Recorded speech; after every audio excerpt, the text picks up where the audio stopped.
मैंने देख रही हूँ नबीला है। सबसे पहले तुम बेटा कागज का कुशल कहकर सुनाओ।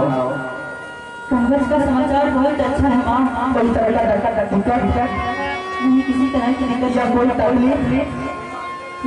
या भाई इधर तुम्हारा तुम्हें बहुत बड़ा चोट दिया है या कोई तरह का तकलीफ दिया है, तुम्हें कागज को छोड़ करके मोहिनी के खिलाफ पहुंच गया है? नहीं ना माँ। फिर क्या बात है कि तुमने पढ़ाई छोड़ कर मोहिनी के खिलाफ चला आया है? तुम नहीं जानते कि पढ़ाई का कितना बड़ा मोल है जिसका दुनिया में कोई छीन नहीं सकता है। माँ मुझे अपनी माँ की याद बहुत आ रही थी, इसलिए मैंने भाई साहब से एक सप्ताह का आदेश लेकर के आया हूँ। और माँ 3 महीना के राशन पानी दिए थे तुम, वो तो खत्म हो गई, इसलिए मैंने सोचा जो राशन पानी खत्म हुए हैं वो भी ले लूँगा और अपनी माँ से भी मुलाकात करूँगा, फिर लौट जाऊँगा। राशन पानी खत्म हो गया? हाँ, इसीलिए तुमने पर्वत को छोड़ अपने माँ के पास आया राशन पानी ले जाने के लिए। हाँ माँ, बहुत खुशी की बात है। राशन पानी ले लूंगी फिर चला जाएगा? मैं चला जाऊँगा। ठीक है, मैं तुम्हें राशन पानी दूंगा, लेकिन इतनी दूरी से अकेला चले आया? हाँ माँ, तो आशा की बात है। और माँ रास्ता चलते चलते बहुत जोर से भूख भी लगी। भूख लगे? हाँ खाना खाओगे? हाँ माँ। बेटा छतरी का बच्चा का धर्म है कि जब तक वो स्नान नहीं करता है तब तक वो भोजन नहीं करता है। जो भी तुमने रसाई पोशाक पहन करके रखा है या रसाई पोशाक खोल करके मेरी पलंग पर रख दी, तुम चले जाओ स्नान करने के लिए। जब तक तुम स्नान करके आओगे इधर भोजन बन के तैयार है, भोजन उठा लेना, रसाई पोशाक पहन के वापस अपने रास्ता लेकर के चले जाना। ठीक है माँ, मैं रात सारी पोशाक खोल कर मैं जा रहा हूँ स्नान करने के लिए। शाबाश।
सामने में भोजन मार दीजिए।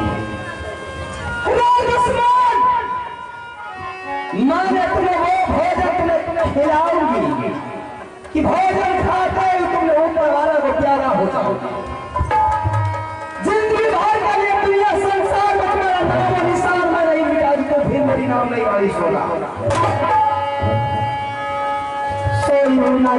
तुमने जगा दिया अपने बच्चे को मारकर। मेरे बेटे को मारने वाला का कोई दुनिया की ताकत करेगा काम नहीं करता है रे। और तुमने मेरे बेटे को मारने के आया है भोजन मांगने के लिए। भोजन तो तुम्हें मिलेगा, लेकिन ऐसे भोजन खिलाऊंगी कि संसार में तुम्हारे देख करके चीज़ां भी रोगी रूमा कांप उठेगा। जा रही हूँ बाबू नरसिंह के सामने, बाबू नरसिंह के सामने जाकर सबसे पहले मैंने बाबू नरसिंह के सर दबाया। अगर वो मेरी माया के जाल में फंस गया, मेरी साथ में वो सब कर लिया, तो दुश्मन को इतना तरफा करके मारूंगी कि दूसरे जन्म में किसी माँ की कोख से जन्म नहीं देगा। सिंहासन पर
तो उस दुश्मन का नाम बोल करके एक बार बता दे, साले को कब्रिस्तान में जला करके। और दुनिया का बेटा रानी सोना के ऊपर नजर बताएगा। जो देवरा का बेटा रानी सोना के ऊपर नजर उठा करके देख लिया, रानी सोना वो चेहरी नागिन है, देखते ही वो जल करके खाक हो जाएगा। अच्छी बात है, आज तक तो मेरे दरबार नहीं आती थी, लेकिन आज पहली बार मेरे दरबार आती तो मुझसे जवाब दो। बात तो कुछ नहीं है, ये तो बहुत बड़ा बात है। कहते थे सुना मना वो भी तो तसल्ली हो जाएगा। सुनाओ। हाँ बिल्कुल क्यों सुतली न रहिए देवरिए लाली सेज पाला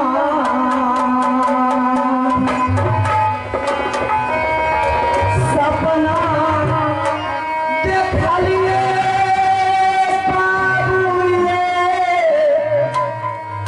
बाराया तारा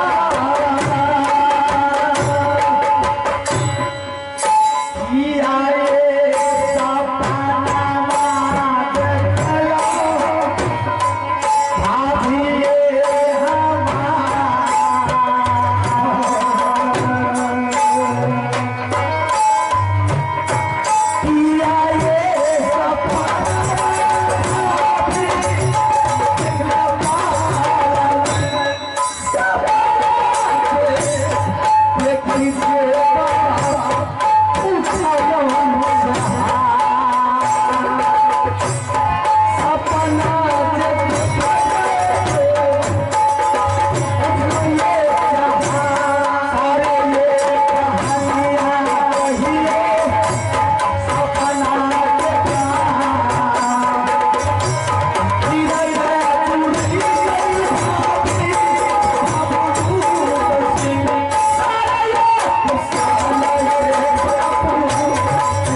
हमारे राज साइड खिलाड़ी साइड पलट पर माँ दुर्गा अचानक मुझे सपना जगा करके गई हुई थी। आज तो अपने देवर के दरबार जाना और देवर से सबसे पहले खाना सर्व करने के लिए, जब तक वो सर्व नहीं करेंगे तो ताकत नहीं है। क्या करेंगे देवर जी? पलंग पर से उठ करके मैंने तैयार है। ना मुझे चैन मिल रहा है, ना रात में नींद होती है, ना दिन में चैन बिताना भोजन अच्छा लगता है, कुछ अच्छा नहीं लगेगा। मैंने तो सोचा कि सपना में ऐसे छोटी मोटी बात होगी, लेकिन ये जो तुम बोली जुबान दुर्गा ने मुझे सपना दिखाई है कि तुम बेटी सोई हुई हो और तुम यहाँ से जाकर के देवर के पास जाकर के देवर से सच करा, यही बात है ना? यही बात छोटी सी बात है, आप साथ का बीच में सारे कुशल गा करके सुना दूंगी। ये तुम्हारे लिए एक छोटी सी बात सच करने का अधिकार तुम भोपाल में मारी है कि नहीं, क्या होता है?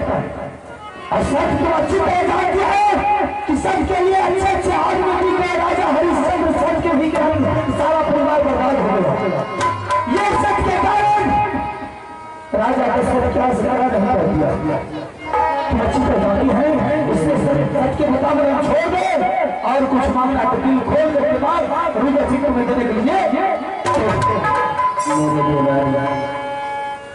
दुनिया की संसार की कोई भी दौलत नहीं चाहिए।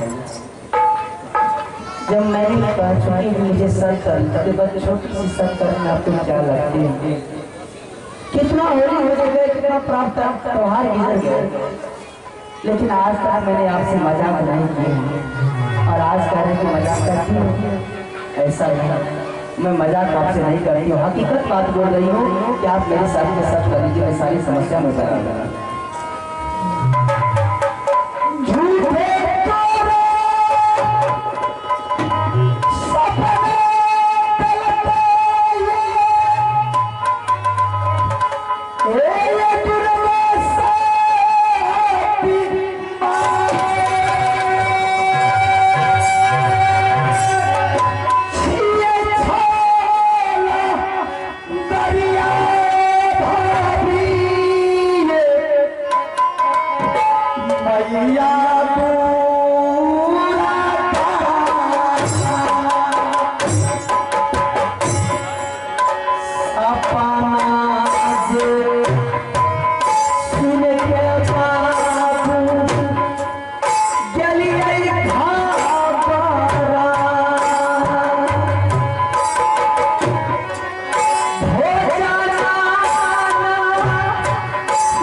नहीं कीजिएगा। तुमने मां दुर्गे की बात के ऊपर आकर तुमने इतना बड़ा घोड़े घोड़े कर दिया। इस दुर्गा की बात पर मां दुर्गा की बात पर आकर तुम बोली कि मां दुर्गा ने मुझे सपना दिखाई। आज तक दुर्गा मां किसी का हुआ है, उसके लिए सारे भक्त बराबर है। मां दुर्गा के बात पर आता हो, हमें सपना किसी का अपना नहीं होता। अगर सपना ही कीजिएगा तो मैं मर जाऊंगा। तो काल बोल करके सुनिए, अगर ऐसी बात है तो मर भी जाएंगे तो बाबू जी को हमारे साथ नहीं करेगा तो नहीं। आज मुझे पता चल गया कि मेरा देवर कैसा आदमी है। जिस देवर के चलते मैंने अपने नैयर में अपने हाथों से लगी तलवार से भाई को दो टुकड़ा काट कर गोली के लगा रखा था। आज ये देवर मुझसे नाता तोड़ने के लिए तैयारी हो गया है। मैं मजाक में आपको अच्छा लग रहा। अगर तुझे मांगना है तो यूं ही मांग करके देख लेगा सत्य, मैं सारे चीज तुम्हारे मनोकामना पूरा करूंगा। अगर तुम चाहे आसमान से तारा चाहिए तो बाबू मुझे जी आसमान से तारा तोड़ करके तुम्हारे दरबार में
करे खूब जतबे ना हरामी हम तो मारेंगे ना क्या होता नहीं जतबे अरे भैया क्या बात है एक बात कही बोलो ना ये दोनों मार पे मत खट किया करे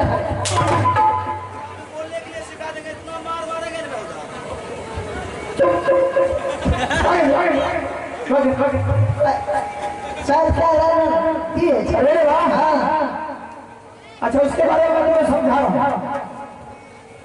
भाभी ने बोली कि आपकी बात मुझे सपना दिखाई अच्छा कि तुम अपने बाल में खुश सोई हुई तुम अपने देवर के दरबार जाकर के देवर से सच करवा अरे भाई का सच किसको कहता है हम बात जान को करते हैं हमें करे छे हम अपना कर ले सच अरे पछा नहीं करता है सब करे नहीं छे मोगी का भरवा है हमें भरवा तो औरत के साथ सब करता तो भरवा नहीं हुआ भाग अच्छी हो कहियो भाग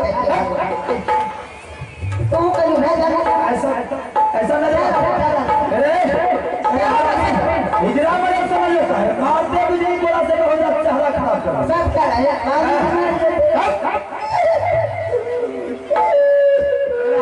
चुप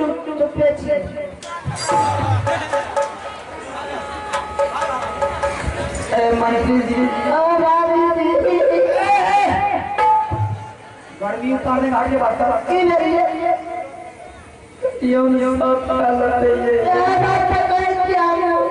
नहीं सब कसरी लगा के मर जाएंगे ओ बाबू क्या हुआ रे देवा क्या बात है तेरे साथ में कर दे फांसी लगा के मर जाए वो बोल वो टिटकार दे रही है ऐसे कहेंगे तो सब कर लेगा अगर मारना चाहती है तो सब से मर सकती है ओकरा का पहला हरी मर जाए अच्छा तुम भी मरो तुम्हारो हरामी दोनों बाबी भी हमें मर जाए मरो भाई दियो नहीं लेंगे औरा मर दिया दोनों मरो रात का सब नाम बचल लगा पूरा मर दिया अब आज लोग का सरना लतिया बचल ना है हमरे बचल मरो मर दे अरे मरो ने बोला मर नहीं मरो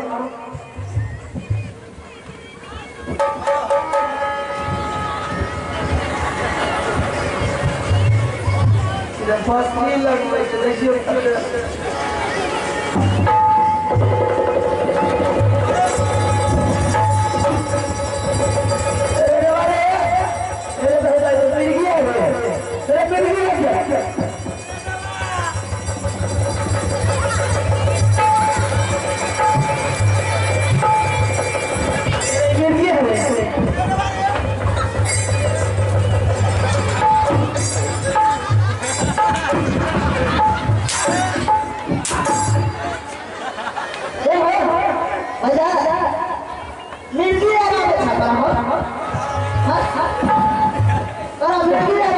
अभी चप्पल नहीं सुना था तो मर जाता है सच का रे भाभी हमारे बेटा कते मारे था भाभी हसरी यहाँ लगा था यहाँ लगा नहीं बुझलो भैया आज ना है यार एक कर तेल सो से लगा दिया ना अस्ता से बच्चे रखा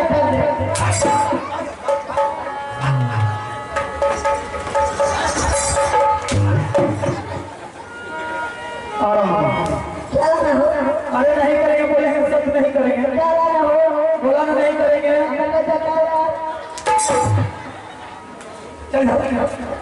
चल पैरी ले गाया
नहीं करेंगे और मेरा परिवार खाली कर दे अभी इसी बात।